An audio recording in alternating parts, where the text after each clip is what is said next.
Okay, well, thanks. I just want to keep it real brief and just, I think most everyone here knows about the program anyway, but basically, over the years, the quality of the water, dispose of things, how to take care of things, and not to pollute and stuff. So with that and progressing along, a group got together, and last year we got a little bit of money and funding, and that's basically the kind of the background of the Cordova Clean Harbor Project. And so it's a group of concerned citizens and organizations that wanted to try and find ways to clean up the harbor. We discovered with talking with a lot of different people that they were very positive about it. They were glad to see folks interested in the harbor, and they had some suggestions, comments. Some of the things that they were very positive about, which I was a little bit surprised, was that they thought we had, a presence down there and more signage and more public service announcements and stuff would be good. So overall, the responses were pretty positive. The other question is, did you know you can take oil absorbent pads and oil filters to the used oil disposal bins? And again, we had 88% that said yes, they did, and just 11% that said they didn't. And from this, there's some issues of location and proximity and things like that, and that's some of the stuff that we're looking at and working on as a group.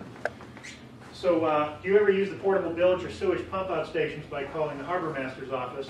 And a lot don't do that, and some, depending on the boat, some don't need to do that, but some of the other ones may do it elsewhere or deal with it in different ways. What we're trying to avoid is anything happening in the boat harbor. So that's one of the things that I think we can reach more folks by doing PSAs and education and stuff, and reminding folks that that is an option for them.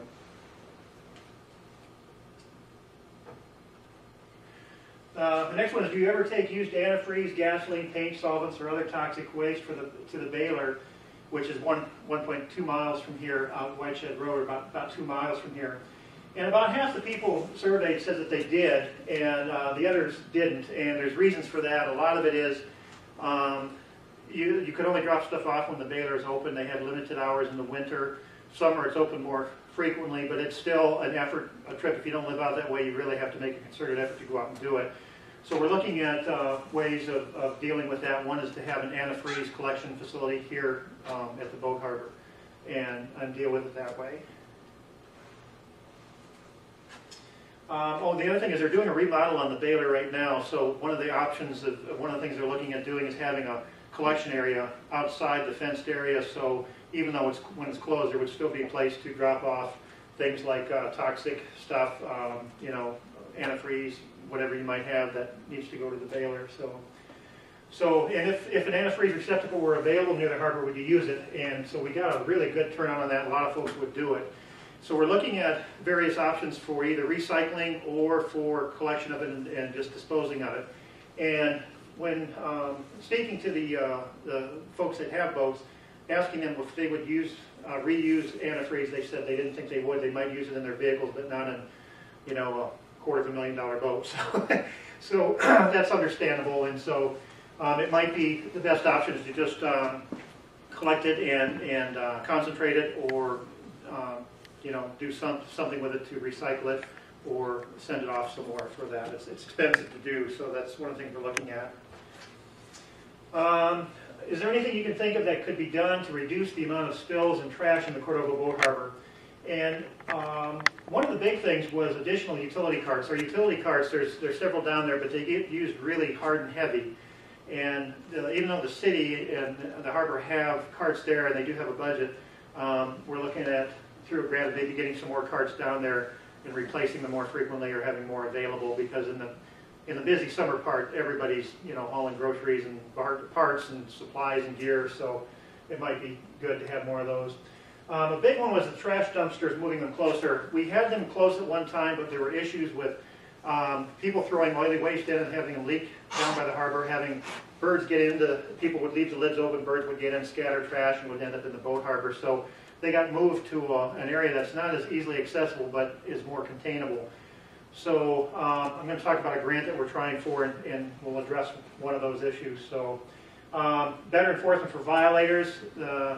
We've right now the thing that basically all we have is just peer pressure. People reminding folks, you really shouldn't do that, or don't forget to pick this up.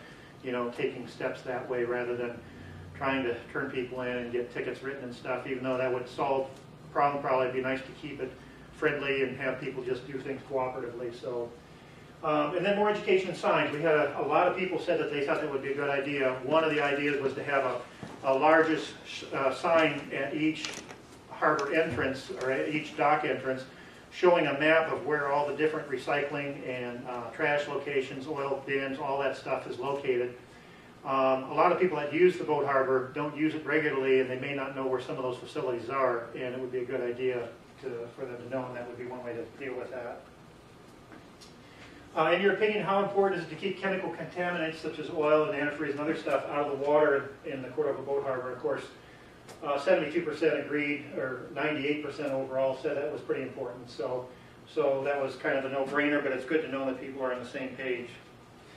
And then we asked how people use the boat harbor, and we originally didn't have this in the first part of the survey, but we realized early on that was kind of critical to know how people used it. So this is, we had a good sampling, I think. You know, some people it was just a matter of a few, but at least we got their input because they see things like the, for instance, the air taxi folks. We only got one person, but it's good to get their perspective because they use the harbor very differently than other people do. And so between education, sailboats, liveaboards, various fishing folks, and then recreation, we got a pretty good sampling overall.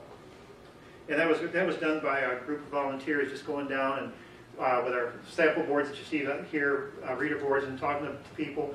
If people took the survey, we had build stocks for them, these things that look like a kind of a little pillow that's absorbent, and they could use that in their bilge to gather oil. So it was kind of a freebie for those that can use those. One of the things we're trying for is there's a NOAA Osprey grant opportunity, and so we got together as a group through the Native Village VAC. We used them as the main grant writer, and then various other groups in Cordova got together and wrote up different parts of that. And some of the things we're trying to address with the grant is to develop a waste management plan to include waste disposal containers near the harbor entrances and antifreeze collection area. The waste disposal, one of the things we were thinking is to build a concrete slab with a curb on it and then slightly sloped to the center with a metal grate so that the trash containers would stand on the metal grate or on the concrete pad. Any oily waste or that would go in would go down, run down to that metal grate. Under the grate there would be oil absorbency pads, and then under that several feet of gravel. So the pads would catch any stuff other than the water and drain it away. There'd be a 6-foot cyclone fence around it with privacy slats and new designed trash bins that you just push stuff in and it closes automatically. You don't have to worry about birds getting into it or wind blowing stuff around. And I think that would substantially cut down on the problems we've had in the past, but it would allow more access for people, making it easier. The other thing is to develop a small spill response plan and training workshop.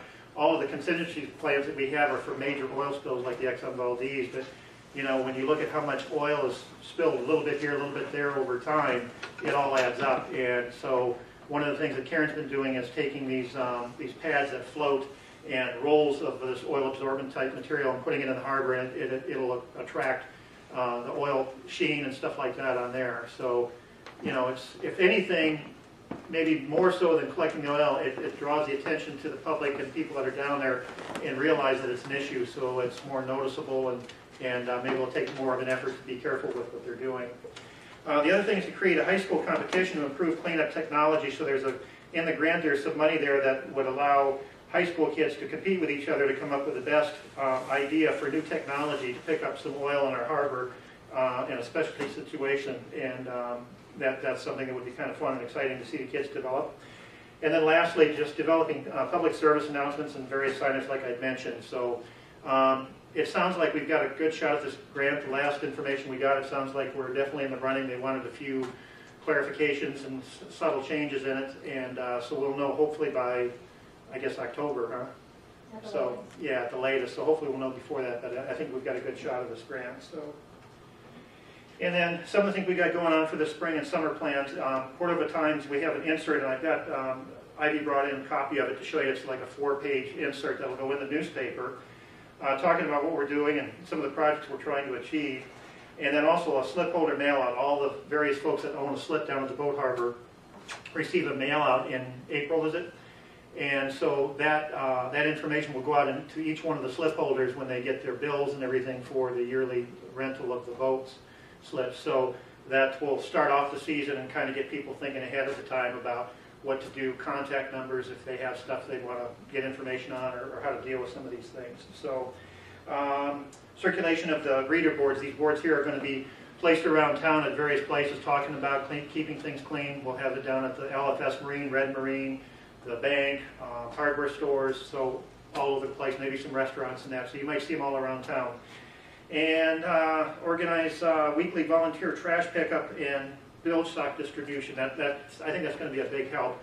We're going to have a coordinator position, volunteer several hours a week, where they'll organize dock walks with volunteers to go down and pick up some of the coarse debris trash, put out some of the absorbency pads, and to just talk to the harbor users and remind them and kind of get them involved in the process and have a presence down there.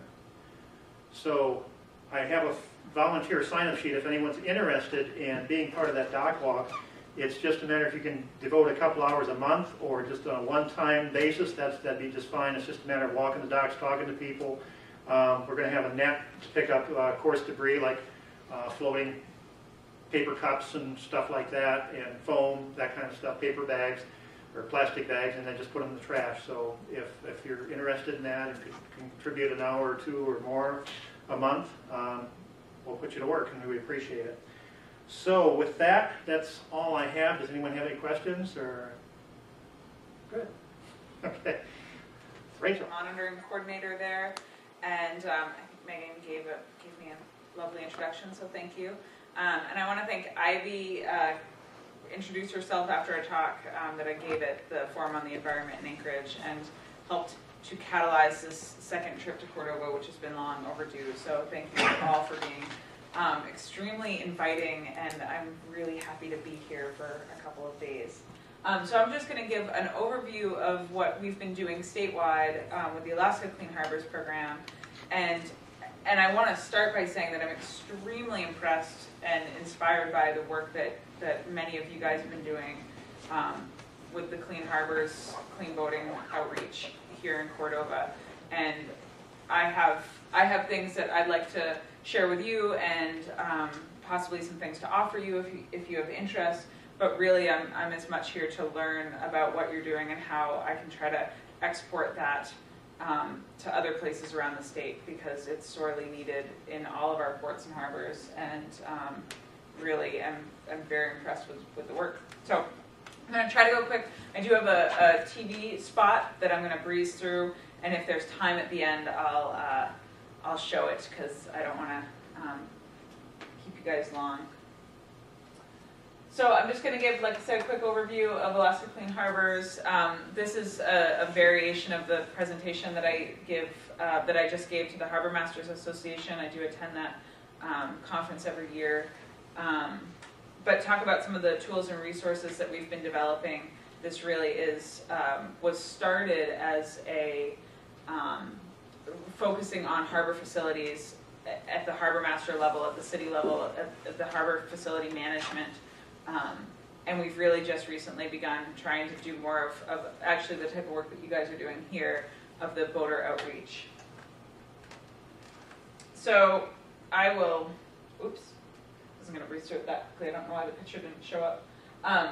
But really the source of the interest in this Clean Harbors program statewide and really nationally is with this issue of non-point source pollution and all of the various small spills that occur both in the uplands and on vessels and on floats that can pollute the water. The NOAA really worked hard with a bunch of other stakeholders around the country developing clean marina programs, and that's where the Clean Harbors program is kind of based off of that framework. And in 2007, the state of Alaska DOT, who used to own all of our harbors, had done, back in the early 90s, quite a bit of work developing best management practices for state harbors, or they were municipal at that time, but and engineering practices for harbor design, as we are probably most aware that our harbors generally don't flush super well. They're not necessarily designed with water quality in mind. So DOT has a history of trying to incorporate some of those things into their engineering. And then in the mid-2000s, folks started getting together and talking more about how, okay, we've done a lot of work on large spills, and like Alan was saying, you know, we have all these spill response drills for large tanker spills and things like that, but we're really not addressing at all the myriad of small spills that occur every day. And so that's where the interest for the Alaska Clean Harbors program really began. So the goal of the program is to provide harbor staff and customers with effective tools to reduce pollution and protect Alaska's marine resources. And note here that this program really does primarily focus on working with harbor staff and harbor masters at that level. I also call this improving waste management. It is also very much creative problem solving, which is one of the things that I love most about getting to travel around and work with folks on these issues. So some key points of the program: it is totally voluntary and it's totally non-regulatory. We do have best management practices that are part of our certification program that are legally required. You have to meet the basic environmental regulations in order to be a certified clean harbor. But the program itself and participation in it is entirely non-regulatory. We focus on efficient and effective best management practices that really focus on commitment and communication and don't require huge capital outlay. We're not asking folks to go out and as has been noted, you know, antifreeze recycling, for example, is dealing with antifreeze is super expensive. So when I go to a facility that doesn't take antifreeze, and that doesn't, the Port of Homer, and Harbor of Homer, we do contract with a vendor to take away our antifreeze. But in Kodiak or in Cordova, if that's not the case, I'm not gonna, as for Alaska Clean Harbors, march down and say, you have to start dealing with this. No, but really everybody, your community has a way to deal with it. Public Works deals with it. People have antifreeze. So as a harbor office, you and your harbor master and harbor officers need to be able to tell every single customer in your facility where they take their used antifreeze and make it as easy for them as possible. And if that's signage, and if there's motivation and interest to be able to, and ability to work with the municipality or the bailers or other folks to be able to partner, like with a lot of used battery recycling, to be able to take those to Napa. But still, you can't just shove that off and say, okay, well, Napa does it. Your customers still need to be told where that actually occurs. So that's really where our nexus of clean boating and that outreach component, we're needing to help the harbor masters do that. What was that picture you had in the previous slide on the bottom? On the bottom, that's hazardous waste. That's in Whittier, and that's battery storage, used battery storage. So covered off the ground. On a pallet. On a pallet. Yep. You must have to, it doesn't look very large, so you must have to empty it fairly frequently, I would imagine. I would guess so. Whittier is a community that I haven't actually worked with directly. I just have shot pictures as I go through. So some facilities that I have pictures of I can tell you a lot more about than others. I just, wherever I go, here or in Alaska or outside, I take a lot of pictures of signage and things like used battery storage. I am a really fun travel partner. So, and this is really, you know, I think about this a lot from the perspective of harbor masters and harbor officers. They have a huge amount of things to deal with. They're dealing with security and port activities. They're dealing in a lot of cases with upland leases and budgets and tariffs and rates and public politics and marketing and all the different industries that they're working with, the different fleets, the liveaboards, all of these things. And they're running a business. Waste management and pollution prevention is truly just one slice of that pie. And I respect that. And as a program, we understand that. Our goal is to help make that piece of the pie as easy as possible, because for us, that's a very, well, as a harbor user, I am really happy that they do all of these things. Personally, this is an incredibly important slice of this pie, and we want to make it as easy as possible to make that happen. The other pie analogy that I use is that in working around the state, and this is I think very largely true even with the outside lower 48 marinas. It's a very different thing on the outside. That what you're looking at looks very, very different. But they're all they're just different. They're different flavors of the same problem. Antifreeze, used batteries, used oil, all of this stuff, on water maintenance, painting, tidal grids, all of this stuff. We're dealing with it at every port and harbor around the state, from Unalaska to Ketchikan and everywhere in between, and St. Paul, and all of these places have these same issues. Some of us are on the road, some of us aren't, some of us have major cruise ship enterprises, some of us don't. But they're all, it's a creative problem solving to try to figure out how we cannot reinvent the wheel where we don't need to. So that's part of the other goal of the program, is to try to network effectively in the waste management scheme of things, and work together to bring these common solutions. So I, out of my office, am the coordinator for this program. We are run by an advisory committee that is made up of volunteer advisory committee made up of members from all of these organizations. The Alaska Association of Harbor Masters and Port Administrators has a board member on the board, Brian Hawkins, who's also the port director for Homer. Brett Farrell from the Marine Exchange. We have both Shane Serrano, who's in Division of Water at DEC, Non-Point Source Pollution, and Steve Russell with Spill Response from DEC. Green Star out of Anchorage, Erica Ammon from NOAA, Fisheries Restoration, Terry Johnson from the Marine Advisory Program, Sea Grant, and then Joe McCullough from Boating Safety in DNR, and then Alan Sorum is our member at large. So that is our current advisory committee. We will operate under a memorandum of understanding. We meet 4 times a year, once in person at the Harbor Masters meeting. So I'll just be really quick. These are kind of all the selling points why I try to get people to, this is why you want to do this. And I have to tell you all, a room of not Harbor Masters, that it has been really cool how much interest there is in this program around the state. A huge amount of interest. So I haven't had to do a whole lot of work in selling it, at least to the larger facilities. Folks feel like there are a lot of regulatory things coming their way, that there are a lot of, there's going to be increased enforcement. People are kind of worried about that. They're looking to kind of get out in front of that curve if possible. Folks are looking for grant funding. They're looking for permits to dredge and expand and do things like that. And all of these things require some sort of environmental mitigation or token effort or something. And so there's a whole range of people just like, yeah, I've always wanted to do this, to like, gosh, I really want to dredge my harbor and this would really look good. I don't care. I'll take it. Whatever your rationale is, that's great. We would love to work with you.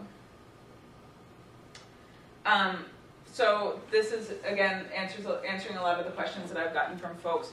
We work with both single and multi-basin facilities. Anywhere that a facility is, whether you are kind of top of your game and have all your ducks in a row, don't have a whole lot to do, or you have a lot of gaps and you're really kind of starting at the bottom. Minimally staffed, minimally funded, not a lot of outreach to customers, etc. We only work with small boat harbors. So upland facilities, boat yards, haul-outs that aren't associated with the harbor, small boat harbor specifically, cruise ship docks, shipping docks, we're not looking at those places. And the rationale for that right now is that there are a lot of regulations that actually fit into all of those other, most of those other facilities that small boat harbors aren't, that just don't apply. So small boat harbors are kind of a black hole of oversight, more or less. And so that's where we are trying to kind of fill that in a voluntary, proactive, positive way.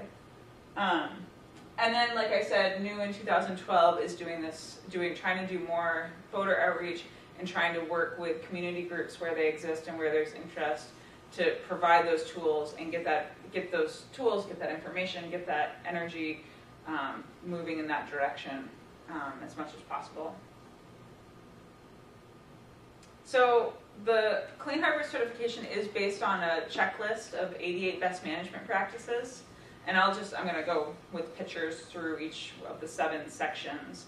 And pretty much what you do is you get whoever owns the facility, usually it's a city or borough, to sign a pledge saying, yep, we want to do this. And at that point, I am super excited to give as much time and grant money that I have, supplies, etc., to that facility.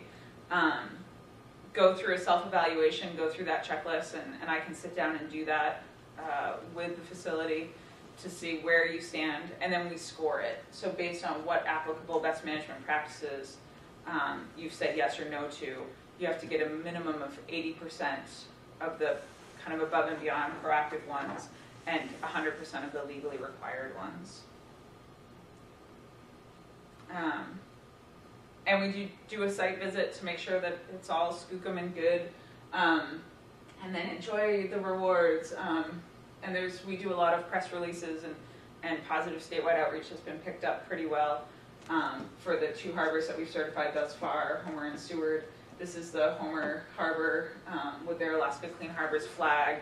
This was their Christmas card and is on their website for their staff photo. Which is How many are actual small harbors are you dealing with, and how many have actually committed to doing the Clean Harbor?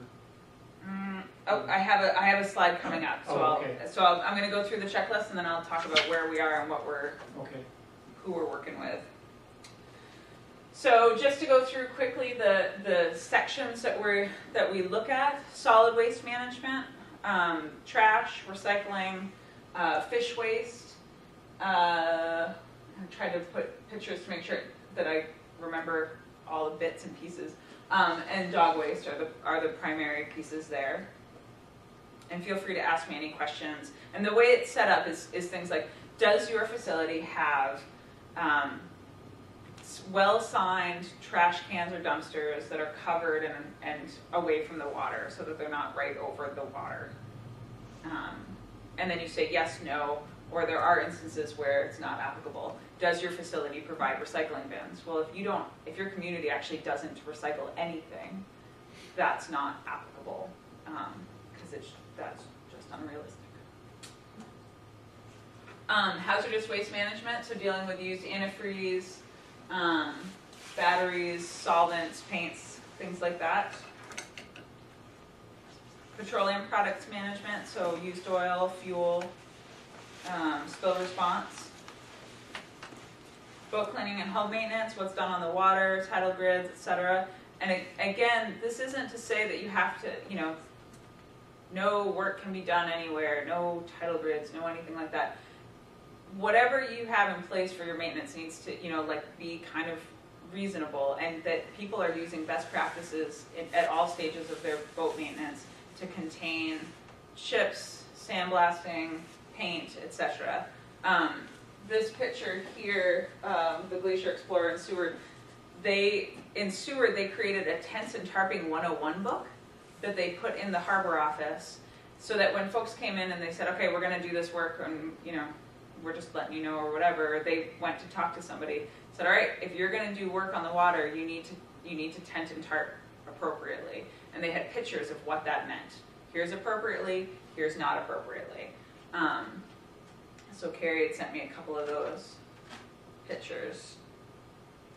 Sewage and pump out facility operations. This down here is Scott Brown. I went down and visited with the Clean Marina Washington program, and Scott was the port director in Dutch Harbor for 16 years before he moved down to Fisherman's Terminal in Seattle. And it was really great to tour about with him.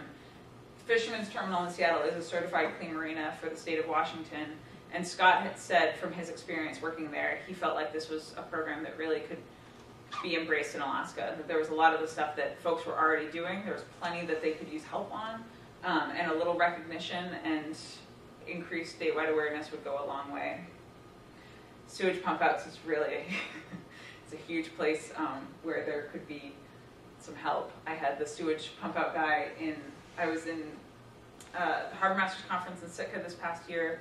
Seward has the only, to my knowledge, year-round pump-out unit in the state.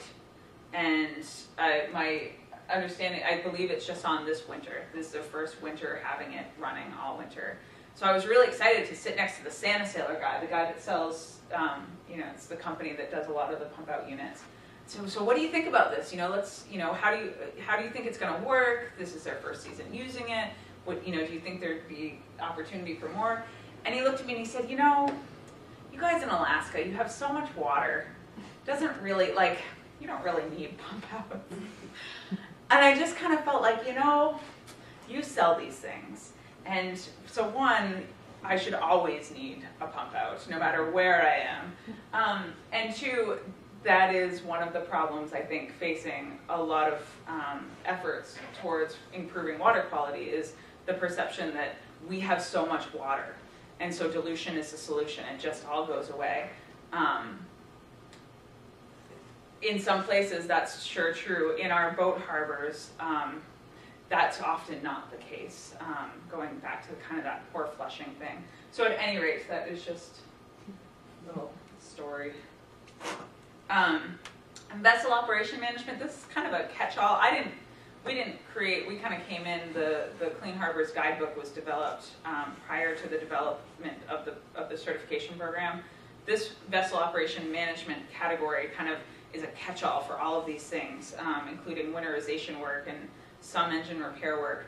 But then aquatic invasives is in this section, and then as is abandoned derelict vessels.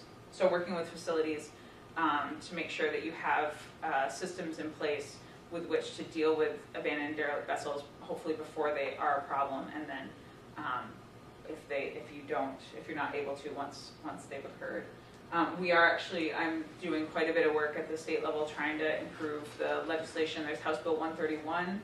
There's a hearing on Thursday trying to help communities out and state agencies out improve the delegation of authority for dealing with these vessels, but we have a lot of work to do, so we'll be hopefully doing some larger task force work to try to come up with recommendations for improving hopefully establishing a statewide abandoned derelict vessel program housed within some agency over the next couple of years. And you guys are familiar with a sound developer there. Yeah. That was the last time I was in Cordova. So congratulations on being gone. So this is just a little screenshot of what one of the sections looks like. It says, does your facility train employees to pick up stray trash and pet waste as a daily practice? Yes, no, not optimal. And then calculate your score. So you get your minimum requirement, 100% for the legal regulatory, and then 80% or more for the above and beyond Clean Harbors components.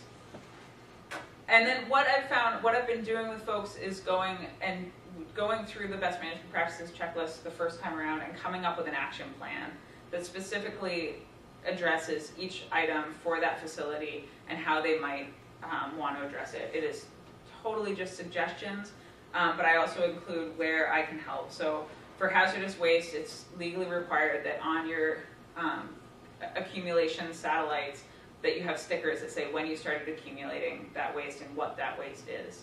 And they're pretty specific about how those labels should look. And so, this is an example from an action plan that I worked on with somebody, and so you need to include these labels on them. That's something that I can provide. If you want me to start you off with 100 labels, I can send those to you. So just let me know. So to get to the facilities that we've worked with, Homer Harbor was the first one. Homer and Seldovia in Kachemak Bay were the two pilot communities that we worked with. Homer's been doing a lot of work on this over the years.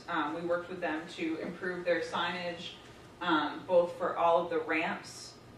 So they now have a sign that has all the kind of the basic harbor rules, and then a companion side that has all the best management practices with a Clean Harbors logo at the bottom there. Steel grid and the wood grid, so our tidal grids have signage on them for what you can and can't do on the grids when you're there. Also zinc recycling receptacles up on the grid, by the grids. And they have a pretty good, a real good used oil. Both Homer and Seward have really nice used oil programs. this is the thing I'll show at the end if there's time and if there's interest. So we'll breeze past it.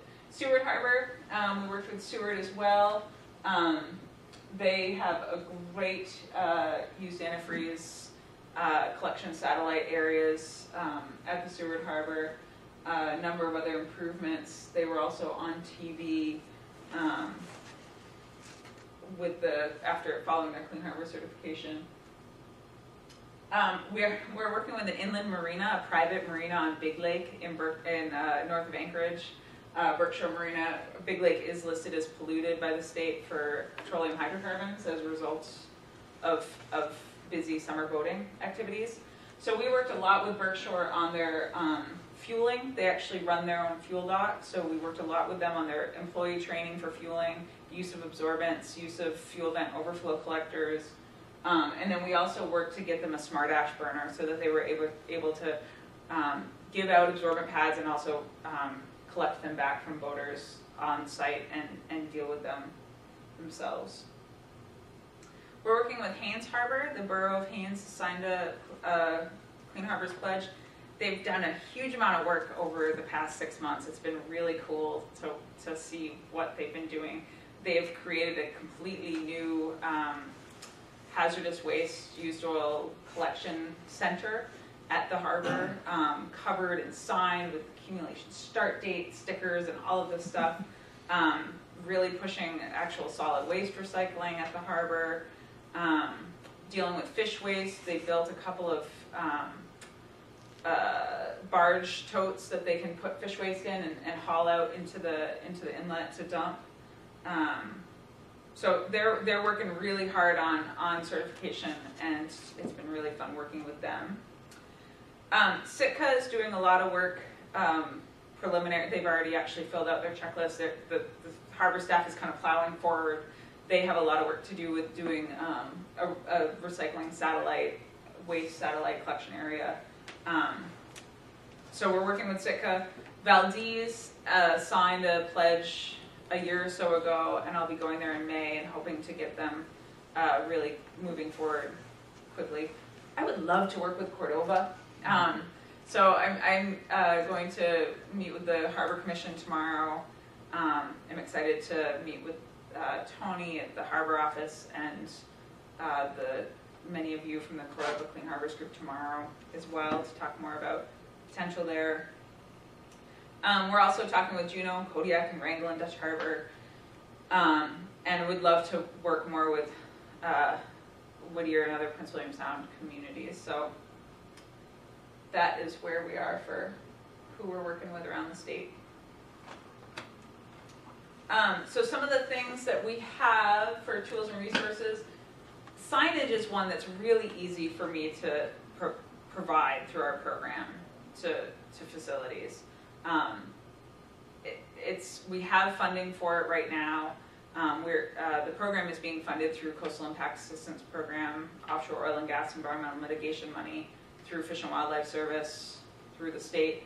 And I have money for signage and also for clean boating kits. So we've been going to, we went to Comfish last year in Kodiak, and we've gone for 2 years to the boat show, Anchor's Way Boat Show in Anchorage, giving out these clean boating kits that have oil-absorbent bilge pillows, some fact sheets, floating keychain, tide books. Cook Inlet Keeper's given out South Central tide books for over a decade that have a 30-page insert that's all clean boating and fun fish facts insert in it. So we give out those in return for surveys. So much more general than the Cordova survey, but not my statewide hat, but my Cook Inlet Keeper hat. I'm really excited to do more of this, or try to find some volunteers to do more of this in Homer, because we need to do what you guys are doing in Homer. Like I said, most of our communities could use what you guys are doing in their communities. This is a really blurry picture, but these are tip cards, and I don't know if you're familiar with Leave No Trace. They do a lot of backcountry outreach with backpackers and hikers and whatnot. And this was an idea that we got from that program. They have cards, like laminated vinyl cards, that have essentially backcountry best management practices, leave no trace principles. we're piloting, we started last summer, partway through last summer, 2 BMP tip cards that are the same vinyl cards as those Leave No Trace ones that have, best management practices for boat washing and for painting and maintenance. 2 things that are generally allowed in our harbors are done with a great deal of frequency, and often could be done a little bit better. Could be done with a little bit more care, with a little bit less soap, with a little bit less bleach. So the idea with these cards initially was to give them to harbor officers. A lot of times in a lot of our facilities we're hiring seasonal folks. Or we have folks that go out on the docks, and some of them are really comfortable talking to boaters and others just aren't. So trying to provide a resource so that they have something that they can hand, a talking point, they can leave for a boater to look at. If they see, paint drips all over the float, they can leave it on the vessel, as a positive sort of outreach tool to say, here are some ideas of how you might be able to do this better next time. So again, not so much on the enforcement and violation and fines, but trying to just start a conversation that's not really happening a whole lot. So these are all things that I have through our program that I can provide to folks in the communities where we're working. Do you have a website? Clean Harbor's website. The pages all have, the resources pages have, each section of the checklist has a page. I have them like 80% populated, I'm working on it. But each section has if I have photos from facilities around the state, it has a photo gallery associated with it, so you can see the pictures from that deal with that particular component. And then I'm trying to compile as many resources as possible, so numbers for vendors who for example, haul used antifreeze, etc. Another thing that I'm working on doing is trying to pull together infrastructure tables, so to understand, okay, well, where are there bilge water pump outs in Alaska? Not many places. And as Alan pointed out, even where they're not used super often. But for bilge water pump outs, for sewage pump outs, for haul outs, wash down pads, things like that, trying to pull together these tables to better understand. And these sort of questions come up among the harbor masters a lot. Somebody will send out a question to the harbor master's email listserv and say, hey, we had we're thinking about installing a wash down pad. What do you guys charge? Like what, how big is it? What's your capacity? And so I'm trying to use this as kind of a way to capture that information effectively. This is one of my most favorite projects that we're working on, and I think it's pretty exciting, is working on developing Clean Harbor's maps. And I was excited to hear that that was something that was of interest here that can be used around the state. So we're working with a graphic designer out of Anchorage. We're starting with Homer and Sitka as templates. So Homer for a single basin facility and Sitka for a multi-basin facility. They have 5 different harbors in their system. And the idea here is that we're developing icons, and the template will look the same. So the floats and the uplands will be the same color and be branded that way. And the icons will remain the same, and then all of the facility information can be used to develop site-specific ones. So this is the very first draft of the Homer one, and we're doing them as a brochure. So the back side then of the brochure has important phone numbers, best management practices, the things you need to know when you come into the harbor, services and amenities that are available, and our graphics person is still working on doing up a first draft of that. So any feedback that you folks have, or any interest that you have in that, definitely let me know. So this is my mock-up of the backside. I am not a graphics person. There's port and marina career trainings through the University of Alaska Southeast. Has these online classes that are great, that are aimed for harbor and marina staff. I just took the there's an oil spills prevention, preparedness, and response course. There's a bunch, hazardous materials and waste, harbor administration. So there's a couple on here that are applicable to clean harbors and waste management and pollution prevention. And those are ones that again, we can pay for the fees for folks to take those classes.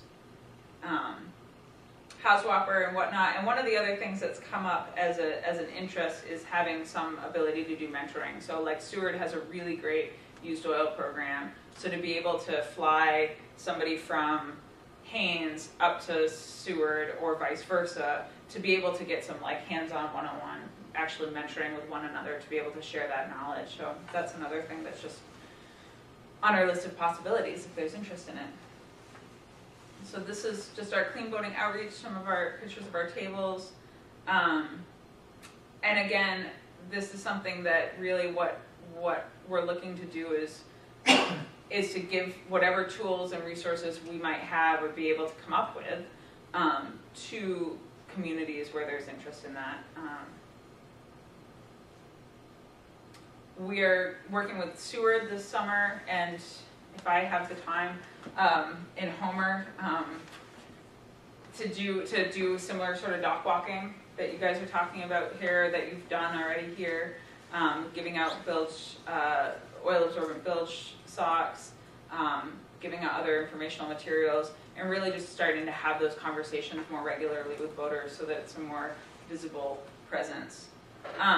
In South Central, DNR has started using our tide books for their not clean boating, for their boating safety classes.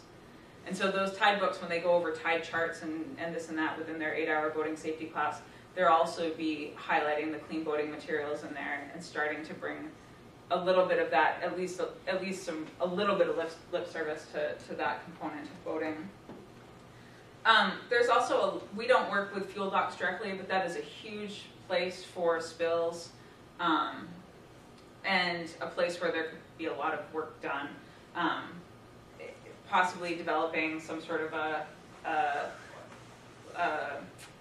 sweeper, and I'm excited to maybe see the sweep stuff that you guys have here that you're working with.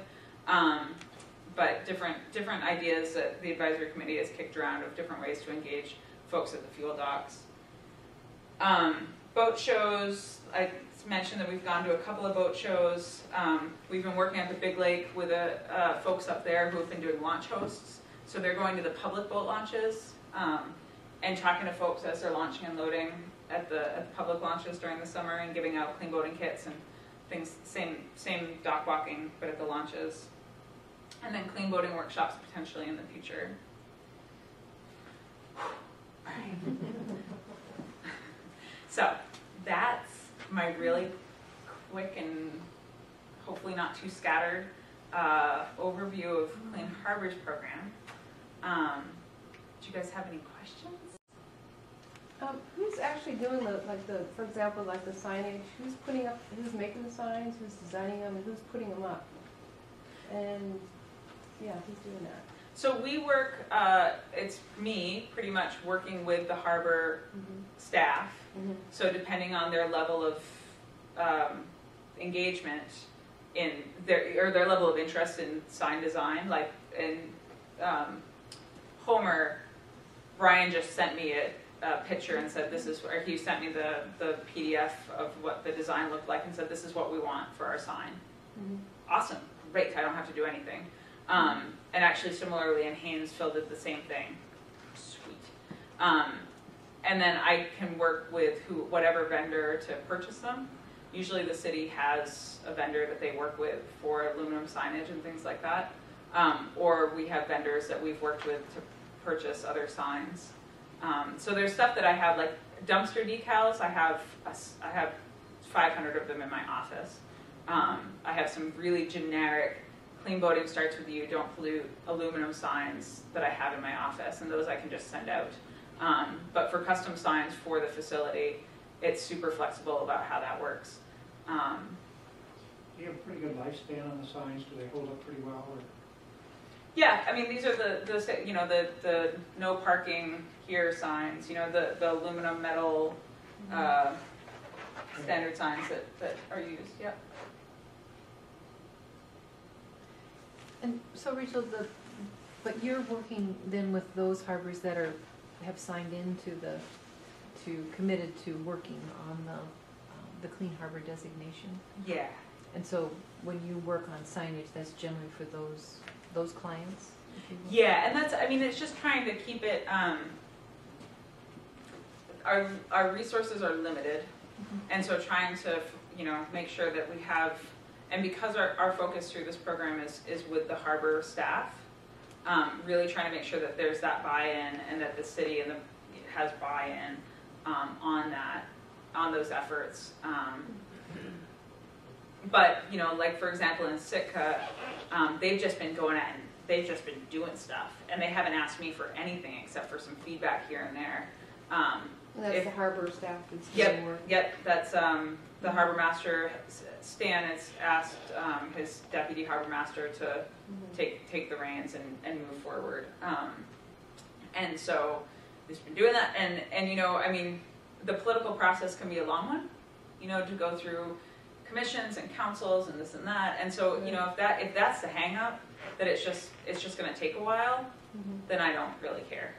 That's, if Chuck were to call me tomorrow and say, I need, we want signs, I'd say, okay, great, they're working on it. They're going through the process. It's just a long one. So that's, I don't know if that answers your question. No, Yeah. no, that's, thanks. Yeah. So once a harbor is designated as a clean harbor, does it have that designation, indefinitely, or do you go back? We're and doing check 3 that? years. 3 years. Yeah. So, and that's, this is really new. So Homer will be the first facility that's up for recertification. That was the end of 2011. So it's not all that far away from now, but that will be the first one that we start doing that. And that's, the framework is one that we really did pull from the Clean Marina programs. Pretty much every coastal state and a lot of inland states now have Clean Marina programs in the lower 48. And they're generally really successful. And I think are a really good framework that has been copied all over the United States. They are remarkably similar to one another. None of them mention tidal grids. Ours is the only one who does. But so we have distinct differences, but they're pretty much mostly working with private facilities. But 2 to 3 year recertifications is pretty common, and so we're going to go with a 3 year and see how that first round goes. Yeah. I did, and I was going to ask the folks maybe who use the fuel dock a little bit more often. Is there on the handles, when they lower the handle down, does it have a shut-off valve? I mean, it seems like that's one place where, I just remember Brian Rutzer saying something about. I don't think they do, last I know. Pardon? I don't think they do. Yeah, and it just seemed like that would be. It's spring loaded. I mean, you have to hold it. It shuts off automatically. So if you're not, and that's why they don't allow you to jam anything in it to keep it going. So I don't know if that's what you. Well, I guess It's just the way the nozzles are. You have to manually man the nozzle when it's being put into the tin. I thought Brian said something about Shoreside and they at the fuel dock in Seward and how they had these nice handles that somehow minimize the leaks and the drips that come out. And it just seems like our fuel dock, that would be one place where we could maybe get some gains from. Yeah, and that's that was actually a lot. Like I said, we don't work with fuel docks unless the facility. Haynes, right now, to my knowledge, is the only municipal harbor, to my knowledge, that is having to run their own fuel dock because Delta Western up and left. They are not excited about it. Therefore, they are the only facility where we're actually talking about fueling. Because if Petro or whoever else runs your fuel dock, they're being managed. That is not to say there's not a huge amount of effort that could be put into fuel dock spills and leaks. And that was something that came up from a number of boaters at the last boat show we were at, was talking about the lowering of the fuel nozzle and could there be a cap of some sort, because it just, whatever's in the hose, it's not coming out of the pump anymore, but whatever's in the hose you know, and especially on a low tide, if you're lowering that a ways, and then you get fuel on the deck, and you can't have fuel on the deck, so you get the soap out. What can we do to stop that? Keep that fuel in the hose in the first place? So It seems like a place there's a where we lot could of there's a lot of room there for, and that's one of the conversations that we're having is with Petro. They run the Homer fuel dock, and I mean we are like right now our Homer fuel dock. I've never been handed an absorbent pad with a fuel nozzle for my boat. So that's something just starting to work with them this summer, kind of separate from Alaska Clean Harbors, but very much related,